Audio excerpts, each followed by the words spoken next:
The Vikings got to be the most confusing team in the NFL right now. Because on one hand, when you win, you look really, really good, right? Week 1, you look bad for most of the game. But fourth quarter, you turned up, you did your thing, you won. Week 2 against the Falcons, you look horrible. Like all around horrible. Week 3 against the Bengals last week, look great. You blew them out 48-10. You look great. And then this week, for most of the game, you just looked pedestrian. And in the fourth quarter, you turned up, right? Third and fourth, you really turned it on. And then the final drive, you just choked. So, like, offensively, if you can get your stuff together, whatever it is, offensive line needs to be worked. As you can see, 6 sacks is crazy. But, like, it's not like you're doing bad. Defensively, you're doing good.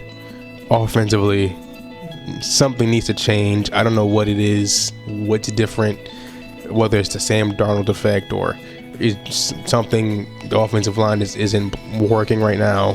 Whatever it is, it needs to be fixed immediately, because when you look good and then you look really bad, it's confusing. Pittsburgh, you won. Your run game looks good. Offensive line looked good. DK had his best game as a Steeler. Offensively, you're clicking. And besides that one loss to Seattle, you've overall looked better than average, right? If this team were to make the playoffs, they would be a tough team to beat. Not necessarily a contender or anything. I'm not going that far, but they can definitely be an annoying team to fight. I'll give them that. The next game I want to talk about is Eagles versus Bucks, and I guess the Eagles are back.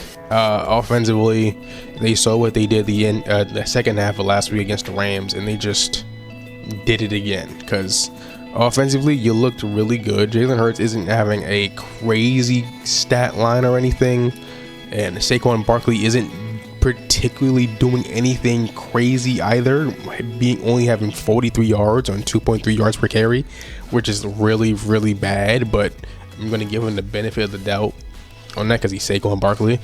But like, ever since that punt block on the first drive of the game, like, you just kind of was in control the entire time. Like, yeah, the Bucks in the third and fourth quarter played it real close, right? They had a drive where they almost tied the game, but their defense, Eagles defense, just did their thing, right?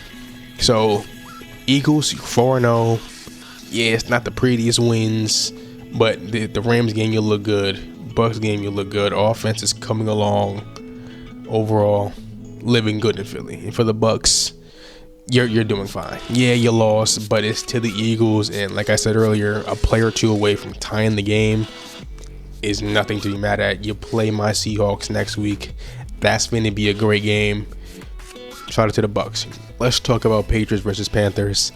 And life comes at you fast, huh, Carolina? 1 week, it's a 30-0 shutout versus the Falcons. In the very next week, you're losing by almost 30 yourself. It's crazy. I don't know what you can really do at this point. Bryce Young, as you can see, isn't playing that horrible, but he isn't playing that good either. Your first round wide receiver last year didn't play again this week, so you can't even say he played bad either. Running game looked solid. Ted looks good, at least. You can say that. It's just, I don't know what the Panthers can really do at this point, because the only decision I can really think of is like Bryce Young being moved on from. But like, even that is like, then what? Like, what do you do after that? Like, you bench him or trade him or whatever? Like, what is the plan? Andy Dalton until this year's draft and you draft someone else? By that point, just let Bryce rock out for the rest of the season, I guess. So like, I don't know. I don't know what you can really do. For the Patriots, it's a nice bounce back game from last week. No crazy turnovers. You had 5 turnovers last week, and now you have 0 this week. It's always a great thing. Off to the right foot, 2-2. Overall, Patriots, I wouldn't be too down on them. They're going to be solid. They're not, like, again, they're a sneaky playoff team. I think that's their ceiling. Anything higher than that is a bit crazy, but, you know, Patriots are playing fine. Drake and May is progressing great. He's progressing more and more every week. bounce back game off a bad game last week. Overall, good performance. Can't complain. Next is Chargers versus the Giants, and well. You see what happens when you bench an old, washed-up quarterback for a first-round pick. Great things happen. You opened up a new part of the offense with the quarterback running. He had a good game running the ball. He had more carries than the second string running back. That goes to show that they believe in his running ability. Cam Scatterbo still looked good. Jackson Dart provided a new spark in that offense. They beat a Chargers team that up to this point looked really good. Up to this point, and they beat them. You sacrifice your number one receiver to do it, so I don't know how that's really going to play out. But other than that, for Giants fans, yeah, you're missing your best wideout, arguably your best player on your team. He's not the number one, I give to Dexter Lawrence, but he's definitely within that. He's the best player on your offense. Put it that way, your best offensive player. Yeah, you're missing out, but at least you get to see what Jackson Dart is going on, what he's going to do, how he's going to react to certain situations. He looked good. He looked pretty good, right? He's not doing anything too crazy. Brian Dable isn't asking him to do anything crazy right now, but he looked confident, comfortable, especially for your first start against a Chargers team like this. Pretty good. Can't complain too much. Speaking of the Chargers, let's talk about them. I wouldn't take this loss too crazy. I'm not going to overreact and say it's over. The Giants pass rush is really, really good. Your running game, Omarion Hampton, is balling this year. Your wide receivers, Quentin Johnston. I don't know if him and Lad McConkey just switched. I don't know what happened in the offseason, like some sort of Space Jam. They just swapped abilities or something, but whatever happened, shout out to Quentin Johnston. He looking good this year. Justin Herbert, he didn't have the greatest game this week. 2 interceptions. It's kind of out of character for him. He's not really a turnover-prone guy. But like I said earlier, the Giants' defense, specifically their pass rush, that Dexter Lawrence interception was... How many times do you see that really happen? That's not the most repeatable thing in the world. So I wouldn't go crazy on that. So I wouldn't take this loss too hard. Just a bad game. This is a trap game for them. I don't want to complain too much. Chargers are going to be fine. Let's talk about Texans versus Titans. And oh boy, Houston offense actually did something productive. Their defense, per usual, as this season, has been balling. 0 points. It's the Titans, so I wouldn't go overreact too much. They wasn't going to do much anyway. But they still shut them out. That's something to be proud of. Because the next 4 games, it's not looking the greatest for your Texas fans. But take the wins we can get them. Because these next few weeks, you might not see another one for a minute. But speaking of not seeing wins for a minute, the Titans, what are we doing? What is the plan here? Brian Callahan clearly never showed the ability to be not even a bad coach. Okay, he is the tier below bad. This is like Nathaniel Hackett level bad. Like, I'm surprised he lasted last season. Now he's 4 games, 0-4. Like, please, Tennessee, fire him before you're ruining Cam Ward. Okay, Cam Ward already wasn't the greatest prospect coming out of college, but when you pile on a terrible head coach on top of that, it's a recipe for disaster. So please, this season is already pretty much wasted. Do not waste him. Okay, please fire Brian Callahan. Get something going offensively, get him comfortable, because he is getting obliterated back there. Please do something about the Tennessee. Talk about Falcons versus Commanders. Overall, great bounce back game for the Falcons, and probably for the first time since week 1, you've looked good offensively, because week 2, that was horrible. In week 3, obviously, you didn't score any points at all, right? So scoring 34, coming from 0 is worthy of applause, because Michael Penix Jr. looked good. Beat John Robinson, over 180 total scrimmage yards. Can't ask for a better game than that offensively. And when you play like that, I'm not expecting him to do that every single week. But like, yeah, that's your best offensive player. Use him. Use him. Michael Penix, he looked comfortable out there, making great decisions, great passes, great reads.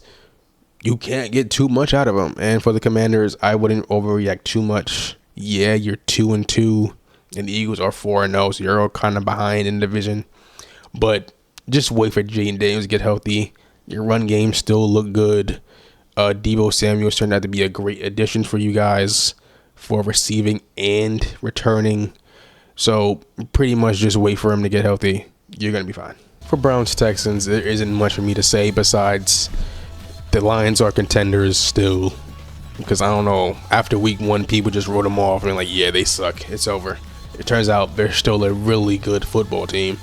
And the Browns just suck. I don't understand what you're doing at quarterback.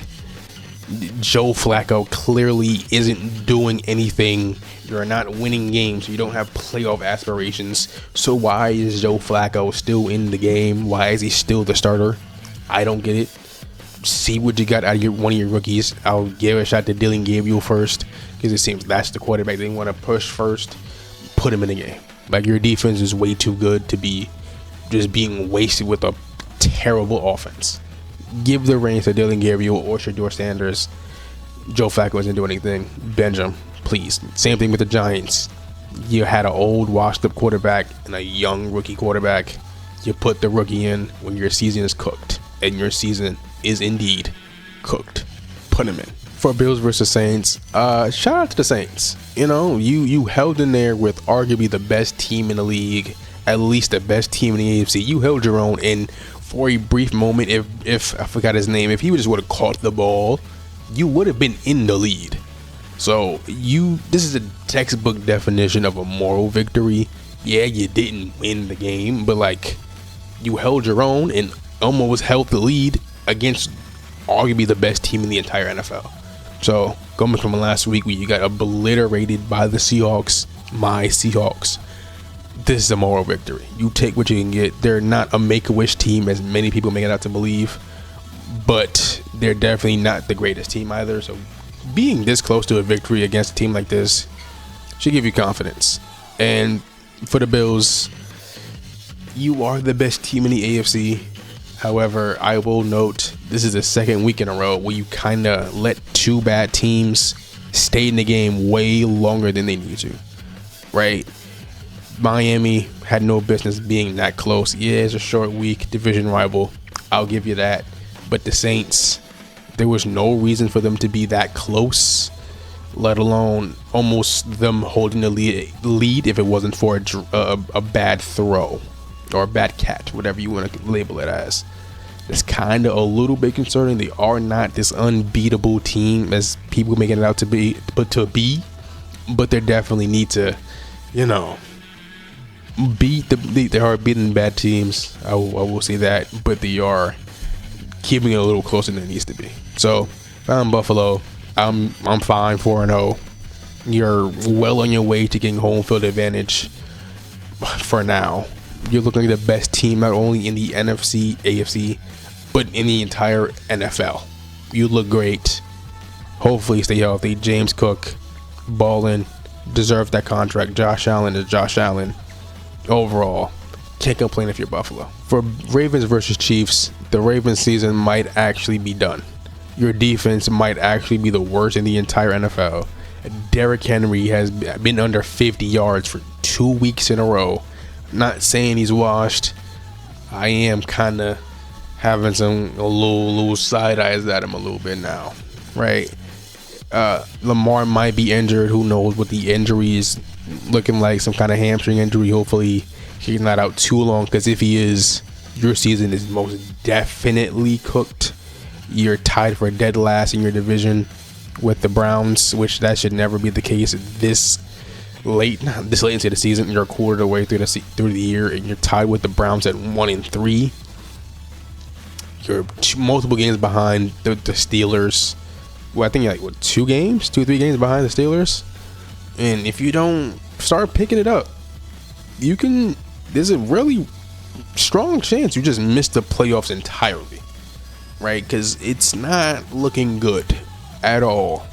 And low key, I'm not saying they should fire him or even consider firing him. I'm just questioning, how long does John Harbaugh got in Baltimore?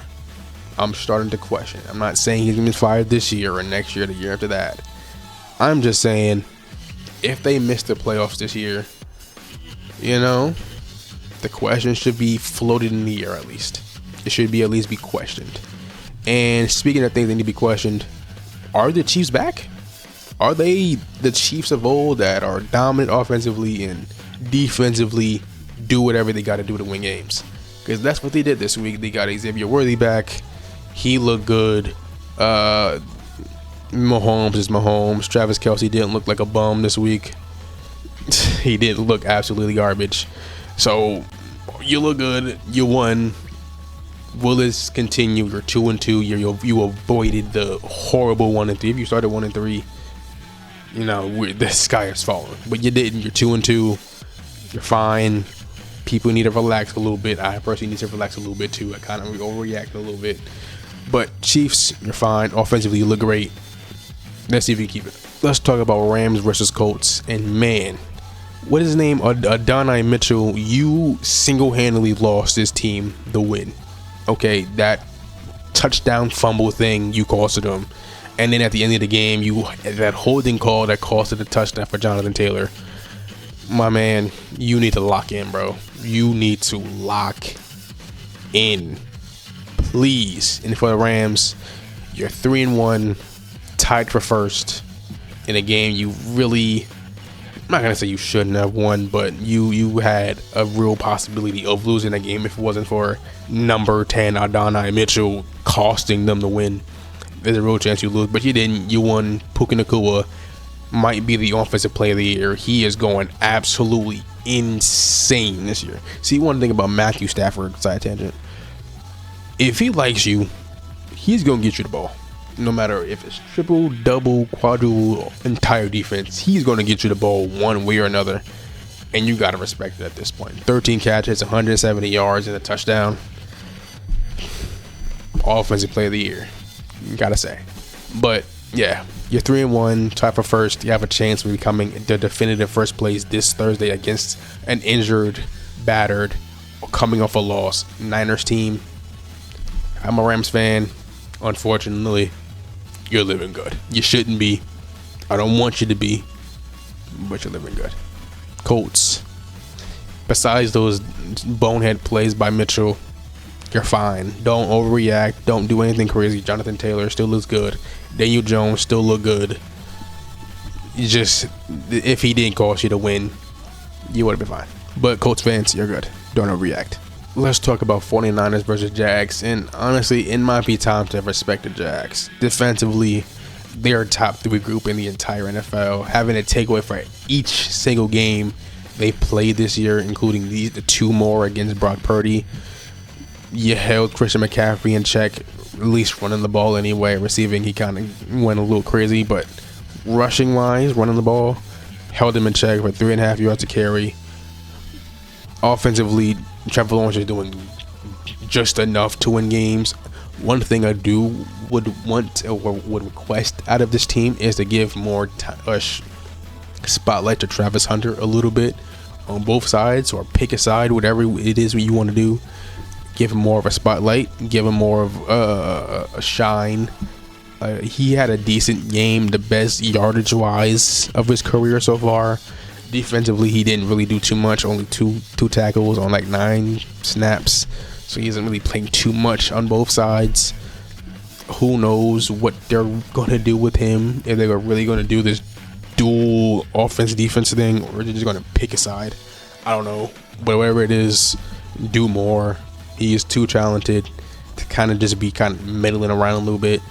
Offensively, you're doing just enough to win games. Defensively, phenomenal.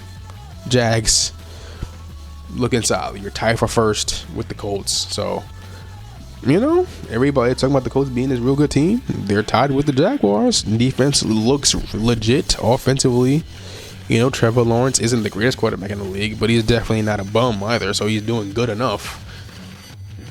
Jaguars might be a solid team. And for the Niners, you're 3-1, tied for first with a banged up team. No Kittle, no Ayuk, Bosa's out for the year. You're 3-1, right? Your next couple games is obviously against the Rams, then the Bucks, then the Falcons, and who knows what the Falcons gonna look like. So coming up, these next couple games, it's not the easiest stretch of games. Okay, there's a really real possibility that you might end up 3-4 or 4-3, around that ballpark. It is certainly possible. And then the loaded NFC West this year, you take every win you can get. And this wasn't a bad loss for them. The Jaguars aren't no slouches. All defensively, like I said before, their defense is legit. So I wouldn't be too crazy about that. You almost won the game with Chris McCaffrey barely doing anything on the ground. If you're the Niners, I wouldn't overreact, but definitely coming up, the Rams game is a huge indicator of where you are. If you win, you're still an upper echelon team. If you lose, and you lose bad, it might not be the greatest, but for now, I think the Niners are fine. Don't do anything rash. Saleh is doing a great job with that defense, considering what they have. It's just Fred Warner and a bunch of pieces around them. It's mostly just him doing all the work. Nick Bosa is gone for the year. Nick Saleh's coaching out of his mind. Shanahan still doing Shanahan things. I wouldn't overreact too much, but definitely I have some concerns. Let's talk about Bears versus Raiders, and officially the Geno Smith experience has been a failure. Second time this year with 3 interceptions. Honestly, as a Seahawks fan, I'm a little heartbroken. Like, Geno Smith held it down for us when he really shouldn't have. No one expected him to do that. He's 35. He's always been known for making bonehead decisions at times, and that O-line, they didn't even play that bad this year. Ashton Jeanty had over 130 rushing yards, 240 for the entire game, so it's not like your offensive line didn't play that good, right? They did good enough for the running game. He didn't get sacked. It's just Geno. This isn't the same Geno as last year. This isn't the same Geno from the Seattle Seahawks time. I don't know what happened, but he just hasn't been looking good this year. He just hasn't. I don't know what changes they can really make, because the offense really isn't. Well, you can say the offensive line and receiving wise, they don't have anything crazy. Brock Bowers is the only real weapon they got, and Trey Tucker isn't the greatest, but he isn't bad either. So it's like, what? I don't know. Maybe this whole thing's been a failure, and you just hope for the best. Hopefully he can just right his wrongs, and down the line he just makes smarter decisions. But I don't know. And for the Bears, back-to-back wins. Caleb Williams is looking more and more comfortable. Ben Johnson has been a success so far. You beat the Cowboys. You beat the Raiders. Isn't the greatest teams in the world, but you are winning games when you need to win them. Overall, I'm a Bears fan. I'm excited for the future. Rome Odunze still looking good. Kokomet played solid. I wouldn't overreact too much to that fumble. Interception. That wasn't too crazy. Bears fans, you're fine. You're good. You're not too far off from the division lead, which is okay. A couple of things go their way in week 1 against the Vikings. You know what I mean? You're tied with the Lions at that point, but you're not. You're 2-2. Caleb Williams looking more and more comfortable. He's developing greatly. Greatly is not a word. Developing great. Sure, let's go with that. Can't complain. Bears looking fine. Let's talk about the Micah Parsons return game, and the fact that this game ended in a tie of all things. Like that just killed the mood. The game felt like forever. The game was like 4 hours long. It was a great game, don't get me wrong. Just for it to end in a tie, it's just like, really? After all that, it ends in a tie. It's just, I don't know, but the Cowboys are literally this year's version of last year's Bengals. All-time great offense, not all-time great, but a good offense and an all-time bad defense. Literally needing a shootout to win games. Like, their one win for the year against the Giants was in a shootout that you shouldn't have won, but your offense literally had to do what you had to do to win the game. And in this game, you should have won, but the clock operator left 1 second on the clock when they really shouldn't have left that 1 second on the clock. So you have to score like 35, 40 a game to win because your defense is letting up that much. And if only they had a pass rusher to help them on defense.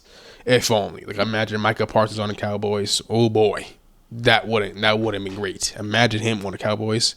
But if you're a Packers fan, I would be a little disappointed. The Cowboys defensively is terrible. Your defense should be one of the best in the league now, and you allow 40 points. There is some questions. You lost to the Browns last week, and you tie with the Cowboys this week.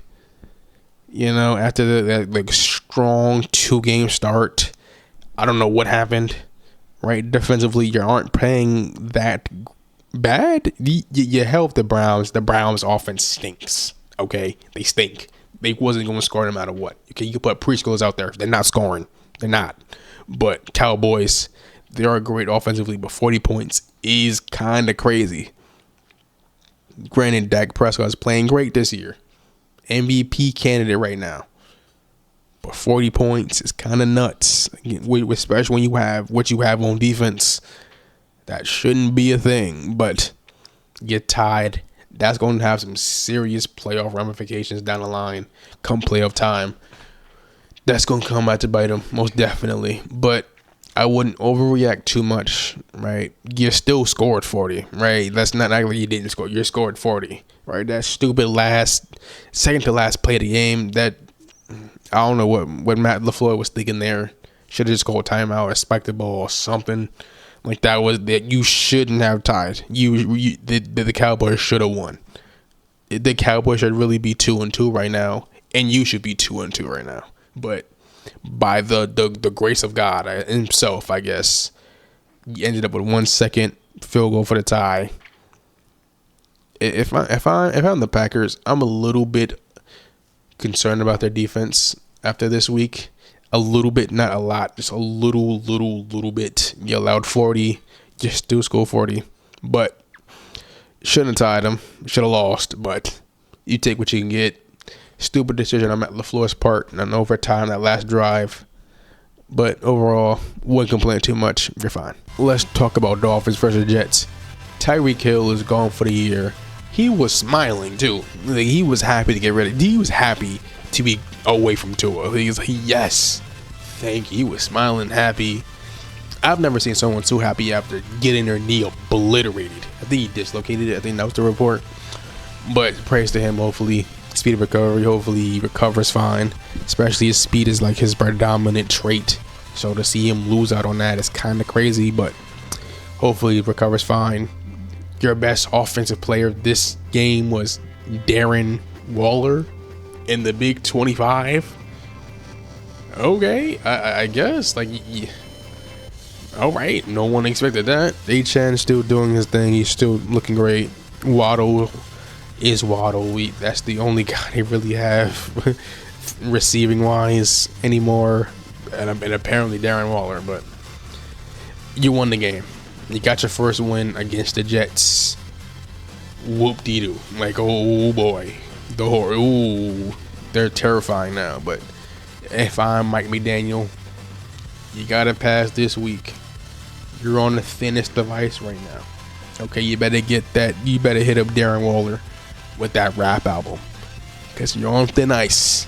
Okay, you're on the thinnest of ice. But you're fine for now. You're walking a line. You're walking a very tight rope right now. And for the Jets, you're 0-4. Justin Fields can't throw the ball to save his life. He is not the greatest thrower. He's a great runner. Throwing is really not his specialty, to be honest. And overall, I don't know what you're expecting. You suck. Okay, you just suck. You just pray Justin Fields develops his passing game a bit more. That's all you can really hope for at this point. Aaron Glenn, he's fine. He's not doing anything crazy. His job is secure. He's not going to get fired. Hopefully, it's the Jets. You can't bet anything, but you're fine. The Jets, you just Jet, okay? If you're a Jets, Mets, and a Nets fan, praying for you. But overall, it is what it is. And last but certainly least, Broncos versus Bengals. The Broncos beat up Bengals team that have no Joe Burrow. Whoop-de-doo. I don't know what analyzer you want me to do here. Like, the Bengals suck. They suck. They're 2-2. They shouldn't be 2-2, but you are by some miracle. But the Broncos, you won. Bo Nix look great. You beat a bad team. You blew them out, as you should. Because if you didn't blow them out, would have some very uncomfortable conversations over there. But you didn't. It is what it is. And that's the entirety of week 4. I already talked about Seahawks versus Cardinals on the Thursday night video. But overall, good week. Game of the week, obviously, my Seahawks. Great game. Honorable mention goes to that Packers-Cowboys game. And the worst game of the week, Rams versus Colts. Honorable mention goes to that Bengals versus Broncos. I'm not gonna lie, after like the second quarter, when they went up like 21-3, I just turned it off. Like, I don't know, they weren't coming back. I knew that. You knew that. I just turned it off. Okay, it was over. Okay, but those are my thoughts. You enjoyed it. You didn't. Oh well. Who cares? It's my video. It's not yours. Okay, bye. Drink water.